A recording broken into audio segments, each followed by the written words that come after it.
Good afternoon.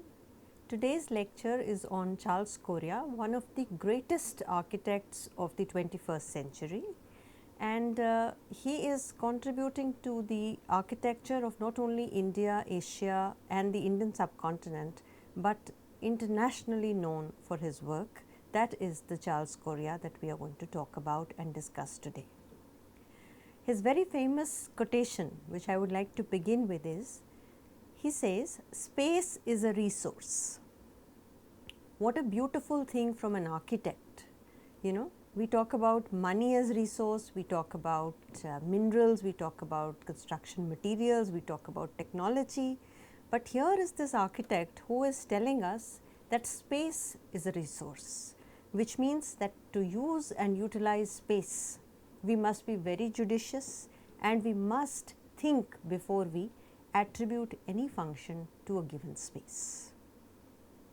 And it is this background that Charles Correa has made himself an international figure in the field of architecture, urbanism, urban design, housing and many other such institutional projects. His experiments have always made full use of the ambiguous nature of space, of light and shadow, and that too in a very, very tropical climate. India, as you know, is made up of many climatic zones. There is composite, there is rainy, there is hilly, there is cold, there is the cold temperate, then there is the very cold and the Leh Ladakh and the Srinagar climate.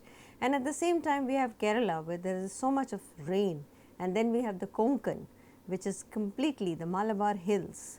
So we have so many climates, and we find that the work of Charles Correa is so diverse and it responds to each kind of climatic type that he works with. So the minute he gets a project, he doesn't look at the project from just the viewpoint of an architect's studio. He looks at the project in a holistic manner, looking at what the site has to offer him, looking at what the materials are available, looking at the local technology, how he can empower the local people, how he can utilize the local building materials, methods, how he can cut down on cost, and yet create an environment which is pleasing, which is comfortable, which is in response to the local climate, to the local lifestyle, and also utilize the low cost building materials that are available around his site. Who is Charles Correa? Charles Mark Correa was born on September 1, 1930 in Secunderabad, the twin city to Hyderabad. Correa began his higher studies at St. Xavier's College, Mumbai at the University of Bombay.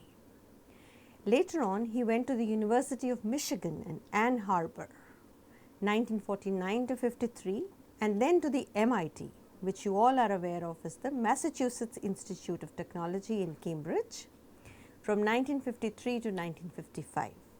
So having got his architectural degrees in place, he returned to India and he set up his own practice in the year 1958. Now let us try to connect 1958 to what was happening on India's political and social and cultural scenario. 1947 was partition with Pakistan and the making of Chandigarh and Corbusier coming in. Le Corbusier was working in Chandigarh. Parallelly, there was Islamabad that was being built, and there were many other cities like Dhaka that was being built. There were many other capital towns that were being built. Dodoma in Tanzania was being built. And this was the time that India was looking for a new architectural vocabulary.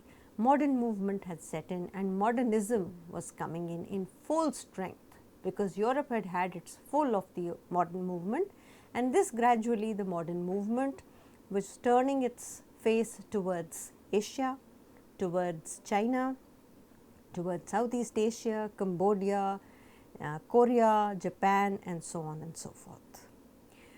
So Correa began his practice in 1958, and definitely he was influenced by Corbusier and the modern movement at that time. During his early career, his work was also influenced by Buckminster Fuller, who was his teacher while he was studying at the MIT, and this influential architect is credited for the creation of the modern architecture in post-independent India. He is noted for his sensitivity to the needs of the urban poor, very important. He works and builds for the middle class and for his use of traditional methods and materials. Korea, in all his lectures, he lectures extensively, and in all his lectures and all his talks that he does at various schools of architecture throughout the continents, he always reinforces the idea, let us empower the middle class. He is very keen that the local materials built by the local people is what can help generate an architectural vocabulary for new architecture. He's worked on exhibition buildings, he's worked on museums, he's worked on workplaces, buildings for leisure, housing, apartments, urbanization, rehousing schemes, and so on and so forth. But as a result of that, this huge repository of architecture that he has generated talks of a single purpose in life, that the use of space in a judicious manner, which is in response to his building climate and the technology.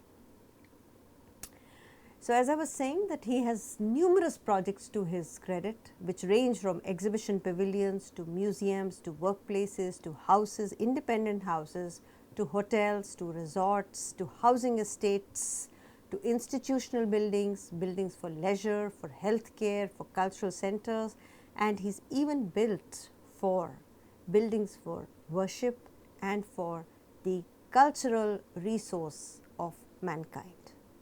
So, he has done work which is extensive, work which is diverse. So, in today's topic of Charles Correa, we are going to discuss some key projects of Correa to give you a little idea about how he has progressed as an architect. His first important project was Mahatma Gandhi Sangrahalaya, which is the Mahatma Gandhi Memorial at the banks of the river Sabarmati, where Gandhiji's Sabarmati Ashram is sited in Ahmedabad between 1958 to 1963. One of his earliest projects, one of his most significant projects.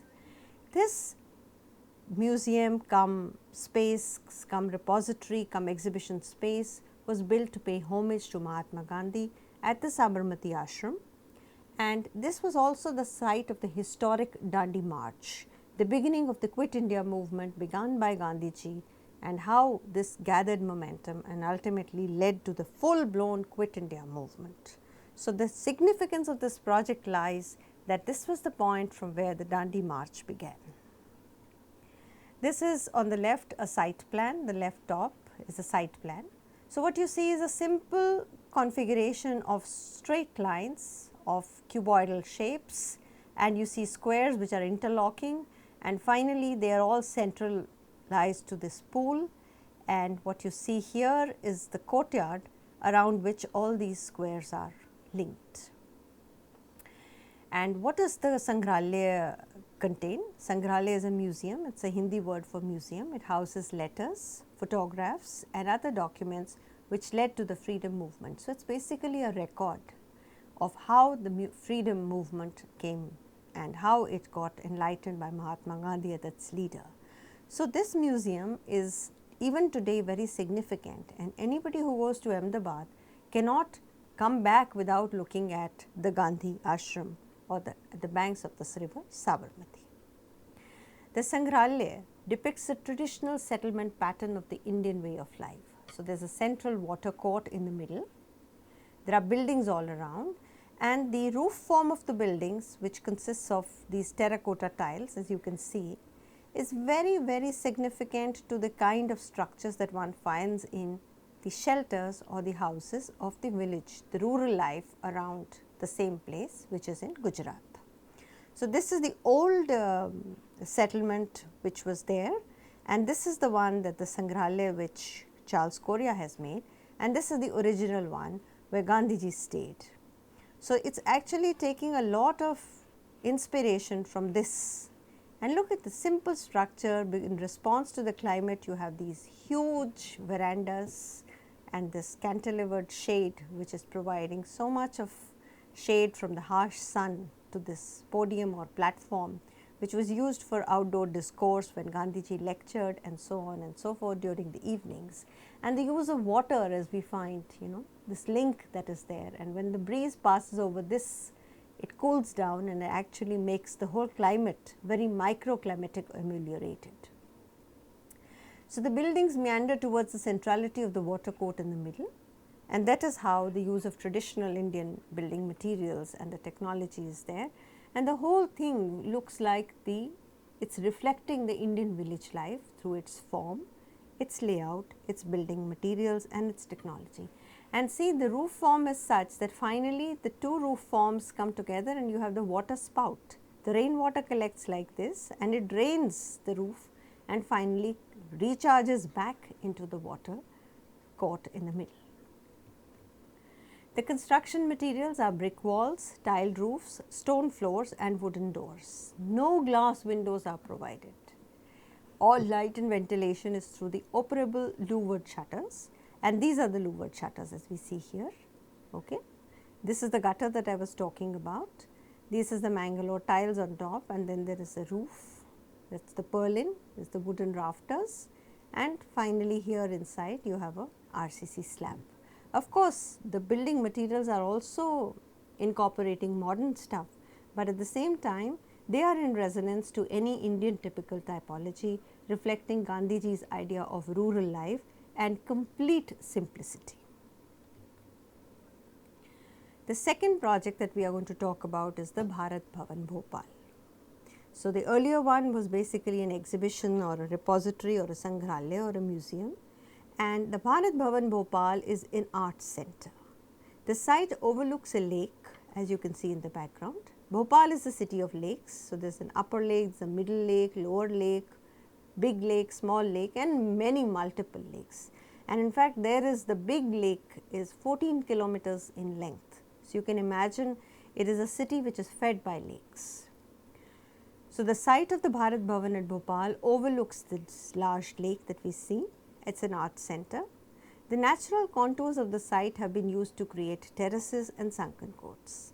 So, the way Korea uses the contours of the site, it is very interesting and very important, because here is a lesson that one can learn, at how you can build minimally and do minimum cutting and filling to a site if you strategically know how to utilize the site to its best advantage. The natural contours of the site have been used to create terraces and sunken courts. The natural breeze is utilized to ventilate and cool the courts and the terraces in the hot composite climate. As you know, Bhopal lies in Madhya Pradesh, which is central India, and it is a hot composite climate. The components of this art center are a museum of tribal art, the gallery of Indian poetry, the gallery of modern art, workshops and exhibition spaces. So, this is an interior view on the left, and as I said that Korea was influenced by the modernist typologies and the modern structures. Here we see large span structures which have to be uninterrupted and the use of the waffle roof system. So, the coffer roofs that you find here are basically the large span structures that is utilized, and look at this beautiful shining conglomerate floor which is there, and the use of all these as exhibit stands. Another view of the gallery, and see how these are used as light wells, both to provide natural as well as artificial light. Now, because this is a museum, it needs to have some kind of protection. So, sometimes one has to overlook those things also. Lighting and ventilation is provided through top lights from the shell roofs and the slots along the terrace parapet walls. There is a Bhairang, which is the overlooking the lake, the performing arts, outdoor auditorium, and the Antarang, which is the indoor auditorium. And numerous artists, sculptors, scholars, linguists and people come from all over, and this is a place where they all get together and experiment, talk about their art, showcase their art and craft, and also hold workshops. The openings for terraces and courts are secured by double shutters, as I said. The inner ones are of fixed glass and the outer in louvered timber doors to act as additional security at night. Those were projects which were of a public nature. But let us also look at a project by Charles Correa which is influenced at that time. See, 1972 to 1983 there was massive housing shortage in India and there was a need to construct, go vertical. So, the apartment block was coming into fashion, and for the first time the Kanchenjunga apartments in Mumbai was called the cubically notched cuboid tower, notable for its cross ventilation. Now, Bombay, as we know, has a maritime climate, but also has an extreme climate. In Bombay, a building must be oriented east-west to catch the prevailing wind and the sea breeze, the Arabian Sea and the harbour. Unfortunately, this is also the worst orientation of the hot sun. East-west orientation means that the length of the building runs from, the longer side of the building runs from east to west. And we also know that the sun moves from east to west via south. So, which means you are exposing your maximum facades to the sun while its movement is going on. Now, if this is the worst orientation and this is what Bombay is telling you to do because you want to catch the sea breeze, so then how do you orient your building? First of all, the Kanchenjunga is a tower which is 32 apartments having 4 different types of apartments with 3 to 6 bedrooms. On the left you see a little general site plan of this tower, and traditionally what used to happen in Bombay, all the bungalows used to wrap a veranda as a double cover against the harsh sun. We also saw that in the Sabarmati ashram. We saw bits and pieces of that in the terraces and in the sunken courts of the Bharat Bhavan Bhopal, but now here was a housing issue. So, for this housing, the 32 apartments that he created needed to have the verandas, but he could not provide the veranda. So, instead of the veranda, he provided a double skin. The Kanchenjunga apartment is an apartment block having a ratio of 1:4 with a 21 meter square base, which means each side of this is 21 meters. This is 21 meters by 21 meters, and it holds a tower which is 81 meters high.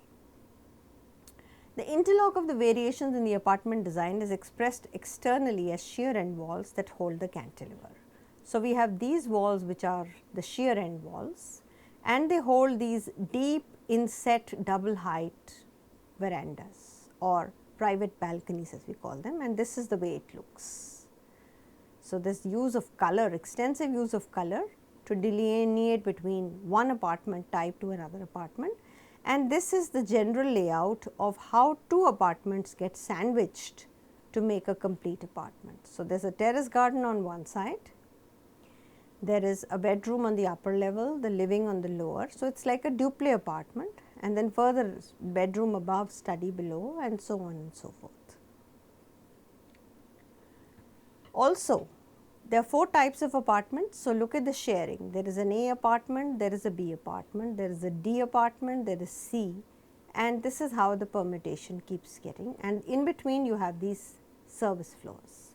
The parking as always goes to the basement, and there is an entrance at a middle upper level. And the orange is one set of apartments and the yellow is another set of apartments, and that is how the interior of the apartment looks like. The terrace gardens also reveal the complex spatial organization of the multi-level living spaces in the apartment.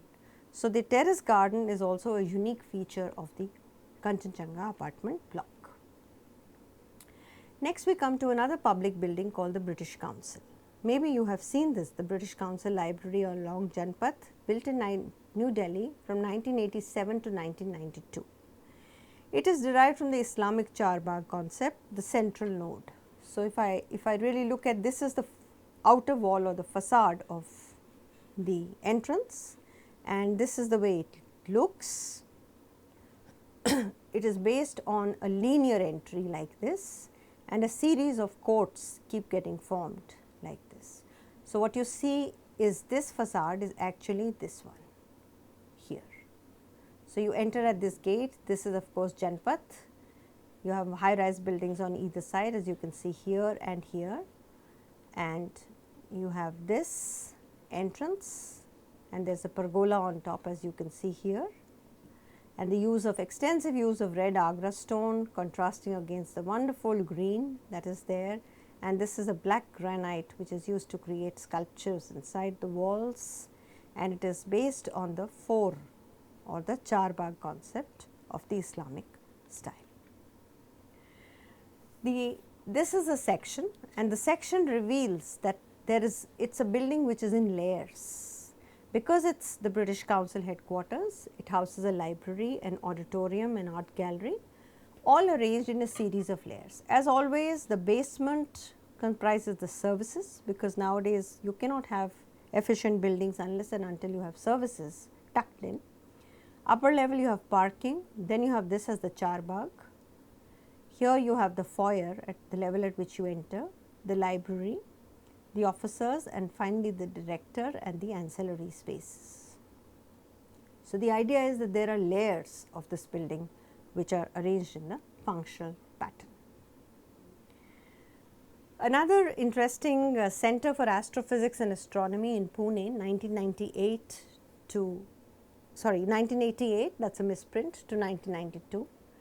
Of course, on the left you see a statue, wonderful statue of Einstein, so astrophysics has to do with that. But what I would like to bring to notice here is that the composition is such that the climate of Pune is being respected very much, and here it is like this courtyard is acting like a wind scoop, and it takes in wind here, and there is a paving pattern which is not so regimental and geometric, but allows you a freedom of movement. And of course, you have these verandas which form a little path or a skin between the main building and the open courtyards, and the use of the way the articulation is done, the use of color, the use of materials for paving, the vertical elements, the horizontal elements, the landscape, all show a respect for streets and the interrelationship of spaces, which is very important and significant in any of Korea's designs. A wonderful project which has been done by Charles Correa in Lisbon is the 2007 to 2010 is the Champalimaud Center for the Unknown. It is a private Portuguese biomedical research foundation which aims to support the biomedical sciences. It is a research center focused in particular on the fields of neuroscience and cancer. It is at the mouth of the river Tagus. The Champalimaud Foundation's High-Tech Research Center, opened in 2010 at the mouth of the river Tagus in Lisbon, features diagnostic and treatment units for cancer patients on the lower floors and research labs above. So, a research center for the unknown is actually a very technical project, but at the same time this picture shows you the idea of sculpture and beauty, and the influence of Le Corbusier is very significant here, because even Corbusier used to treat his buildings like sculpture, into which and out of which men and women could walk. So, a similar thing is happening in this center too. It really does not give you the feeling of being a research center. In fact, it kind of gives you the feeling of hope, that there is hope beyond. So, can architecture actually infuse ideas into the minds of people? This is what is shown here in this particular picture. So, considering the diverse nature of Charles Correa's projects, let us move on further, and we come to a project which is the State Assembly for Bhopal, that is Madhya Pradesh's capital, the Vidhan Bhavan, which is called a veritable palace of democracy, which is sited atop the crest of a hill and commands magnificent views of the city. It is a celebration of the state of Madhya Pradesh, its people and their culture. We must also remember that the State Assembly is also a symbol of power, a symbol of politics, a symbol of hope and democracy for the people. So, the siting is very important, and at the same time its architectural style is very crucial. Below what you see is really the section, and since it is sited along the crest of a hill, how it is being utilized, and finally this cupola or the dome is what really dominates the skyline all around this hill, because the city is actually below this hill. So, every time people are moving along the roads, they are always in constant contact with the cupola. The Vidhan Sabha houses the functions crucial to our democracy. The plan is a series of gardens within gardens, divided into 9 squares. There are 3 entrances. The blue is the VIP, the yellow is the public, and the members enter through the green. So, there are 3 distinct entries, and this is almost like again the Charbagh concept, but it is a system of 9 squares. Now, the main squares house what we call the main functions. For example, the Vidhan Sabha, the Vidhan Parishad, this is the lower house, this is the upper house. We have the library in this corner and we have a combined hall in this corner. The rest are all landscaped courts, showing us that there is a possibility of actually moving through this entire complex, which is nothing but gardens within gardens. 5 central squares are halls and courtyards along the principal axis, while the 4 corners are specialized functions. Okay. Another view of the same thing, that is the circular part that we saw in the previous slide, the square courts, and the links between them are equally important. The 4 corners of the 9 square plan are the Vidhan Sabha, the Vidhan Parishad, the library and the combined hall. 3 major entries defined for various dignitaries who pass under verandas overlooking courts and gardens, as in traditional Indian lifestyle. So, there is a segregation of the types of traffic that come in, there is a means of ensuring their privacy, at the same time their security, because the politicians have to come in, the public has to come in, the press has to come in, and the viewers have to come in. So, all the members have to come in. So, all these are to be taken care of in such a large complex, and also the idea of how the functions have to be distributed, how the circulation has to be taken care of. All that is very important, and at the same time it has to be a symbol of the state's national pride. Another tower building that we are going to discuss today is the famous LIC New Delhi office, the 13-storied tower, which is also called Jeevan Bharti. It is an office complex located along the outer circus of the Connaught Circus. This is the Connaught Circus, this is the Central Park, Connaught Place, New Delhi. Okay, this is the site of the LIC, and it has Janpath on one side and it has another radial road on the other side. I think it is Khadak Singh Marg if I am not mistaken, and this is the outer circle, which is the front, and that is the inner circle of the Connaught Circus. So, this building actually stands like a pivot between the colonial developments of the Connaught Circus, the double story white colonnaded structure, and the high rise which are beginning to take place, the new generation high rise buildings outside the outer circle. So, it is a pivot, it is actually marking the tradition between the colonial architecture, the style that was given to us by Edwin Lutyens and Herbert Baker, and the larger new generation iconic towers such as the NDMC and the Park Hotel and so on and so forth. It contains the headquarters of the Jeevan Bharti or the LIC. This is the plan, and we were talking here, this is the outer circle, this is Janpath, there is a huge bus terminal, this is the rear side, and this is the front side. This is the side that overlooks the Connaught Circus. Okay? The lower 2 floors are dedicated to shopping and restaurants. The upper part of the building splits in twin wings supporting the offices. So, this wing and this wing are the 2 wings that it splits into, and this is the central space that is there, which links and has the space frame which will connect the, this is the space frame, the huge space frame that we are talking about. This space frame will be there, and the upper part of the building splits there. A total of 63,000 square meters of built up office space is generated. So, you can imagine the volume of space that is there. So, it obviously needs to have an external facade treatment. Again, the use of Agra stone, red sandstone and Agra stone, RCC of course for construction, and a lot of glass has been used in this building, as well as a space frame to tie the whole thing up together. A single column in the center, a great pergola connecting the twin wings of the Jeevan Bharti, is 98 meters long supported on either side by massive piers which are clad on the Agra stone, and in the center by a single RCC column.